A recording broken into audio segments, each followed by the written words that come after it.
بیت کے اندر پیار اور محبت، صحابہ کرام کو علیحدہ بیان کیا جاتا ہے،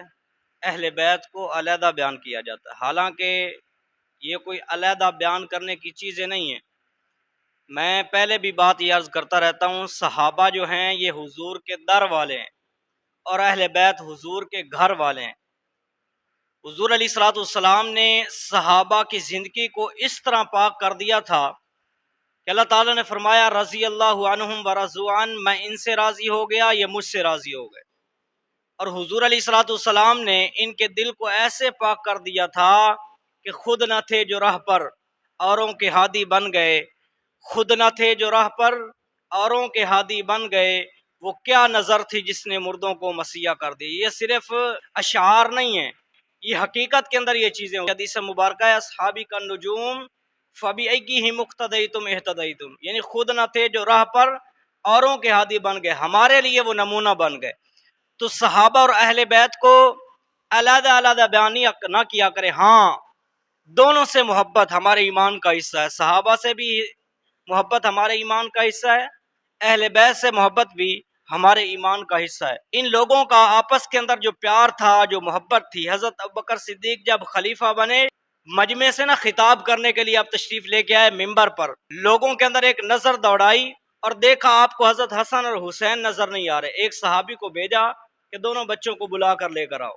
جب حضور کا وصال ہوا، ایک بھائی کی عمر 7 سال، ایک کی عمر 6 سال تھی، حضرت ابوبکر صدیق نے دونوں بھائیوں کو بلایا اور ممبر پر اپنے ساتھ بٹھا کر ارشاد فرمایا، اے لوگو، میں اس گھرانے کا غلام ہوں، جس نے حضور کو دیکھنا ہو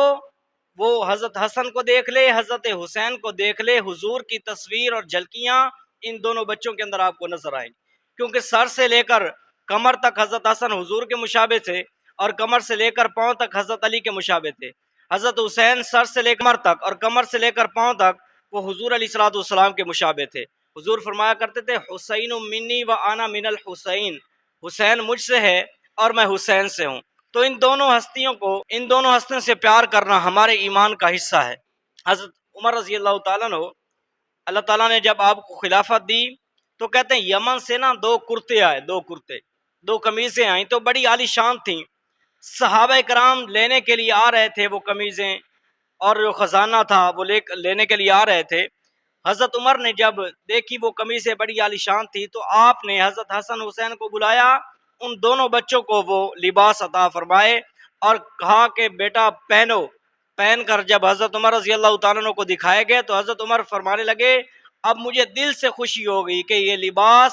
ان ہستی، جس طرح یہ لباس عالی شان تھا لباس، اسی طرح یہ ہستیاں بھی عالی شان ہیں۔ ان لوگوں کا آپس کے اندر جو پیار تھا، جو محبت تھی، آپ یہ بات سمجھ لیں کہ حضور علیہ الصلوۃ والسلام کی کوئی بات بھی صحابہ کرام ٹالتے نہیں تھے، حضور کی ہر سنت پر عمل کرنے والے تھے۔ جو بات حضور بار بار ارشاد فرما رہے ہیں کہ میرے صحابہ، میں ان دونوں بچوں سے پیار کرتا ہوں، تم بھی ان سے پیار کرو، اور جو ان سے پیار کرے گا میرا اللہ بھی ان سے پیار کرے گا۔ تو ان کی آپس کے اندر کیا پیار اور ان کا کیا محبت ہوگی۔ ایک مرتبہ حضرت عمر کے بیٹے تھے حضرت عبداللہ بن عمر، یہ حضرت حسین کے ساتھ کھیل رہے تھے، ہمارے بچے کھیلے اپنے دوستوں کے ساتھ، لیکن یہ کتنے خوش نصیب تھے جو کھیل بھی رہے تھے حضرت حسین کے ساتھ، حضرت عمر کے بیٹے حضرت عبداللہ بن عمر۔ تو حضرت حسین رضی اللہ تعالیٰ عنہ ایک دم لہر کے اندر آئے اور کہنے لگے یہ جو سامنے خطبہ دے رہا، حضرت عمر کا نام لیا، یہ جو سامنے خطبہ دے رہا ہے یہ ہمارا غلام ہے، اور حضرت عبداللہ بن عمر کے بارے میں کہا تو ہمارا غلام زادہ ہے، غلام کا بیٹا ہے۔ حضرت عبداللہ بن عمر گئے، انہوں نے دوڑ لگائی، اپنے باپ کے پاس پہنچے اور کہنے لگے ابا جان، آج حسین نے آپ کو غلام کہا ہے اور مجھے غلام کا بیٹا کہا ہے۔ تو حضرت عمر کہنے لگے 22 لاکھ مربع میل کا حکمران۔ حضرت عمر رضی اللہ تعالیٰ عنہ، ان کی دہشت جو تھی، ان کا رعب جو تھا، صرف مکے اور مدینے کے اندر نہیں تھا، باہرلے ممالک کے اندر بھی ان کا رعب تھا۔ تو حضرت عمر کہنے لگے حضرت عبداللہ بن عمر سے کہ بیٹا یہ بات حضرت حسین سے لکھوا کے لے کے آ۔ حضرت عبداللہ بن عمر آئے، انہوں نے حضرت حسین سے کہا کہ جو بات آپ نے مجھے پہلے کی ہے وہ مجھے لکھ کے دے دیں۔ حضرت حسین نے قلم اٹھائی، لکھ کے دے دیا کہ عمر ہمارا غلام ہے اور تو غلام زادہ، غلام کا بیٹا ہے۔ تو حضرت عمر رضی اللہ تعالیٰ عنہ کے پاس جب عبداللہ بن عمر پہنچے تو حضرت عمر کہنے لگے بیٹا جب میں مر جاؤں یہ پرچی میری قبر کے اندر رکھ دینا، تاکہ قیامت کے دن میں حضور کو بتلاؤں گا یا رسول اللہ جب آپ زندہ تھے تو آپ کا غلام تھا، جب آپ اس دنیا سے چلے گئے تو آپ کے بچوں کا غلام تھا، میری بخشش کے لیے بس یہی کافی ہے۔ تو ان لوگوں کا آپس کے اندر جو رشتہ تھا، جو پیار تھا، جو محبت تھی،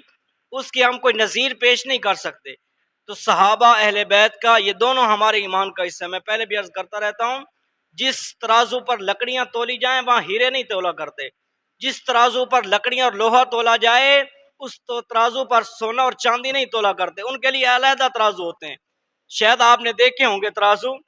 چھوٹے چھوٹے ترازو سونا تولنے کے لیے اور چاندی تولنے کے لیے وہ علیحدہ ہوتے ہیں، لکڑی تولنے کے لیے بڑے ترازو ہوتے ہیں۔ تو آپ نے صحابہ اور اہل بیت کو تولنا ہے تو قرآن و حدیث کے ترازو میں تولو، محمد کے فرمان کے ترازو میں تولو، تاریخ کے ترازو میں ان ہستیوں کو کبھی نہ تولو۔ تو ان دونوں ہستیوں سے محبت کرنا یہ ہمارے ایمان کا حصہ ہے۔ اللہ تعالیٰ بھی قرآن مجید کے اندر یہ بات ارشاد فرما رہے ہیں، والذین معہ اشداء علی الکفار، یہ کفار کے بارے میں صحابہ کرام اور اہل بیت بڑے سخت ہیں، رحماء بینہم، لیکن آپس کے اندر بڑے نرم دل ہیں۔ آپس کے اندر ان کا جو رشتہ تھا وہ رحم دلی والا رشتہ تھا، ایک دوسرے سے محبت کرنے والا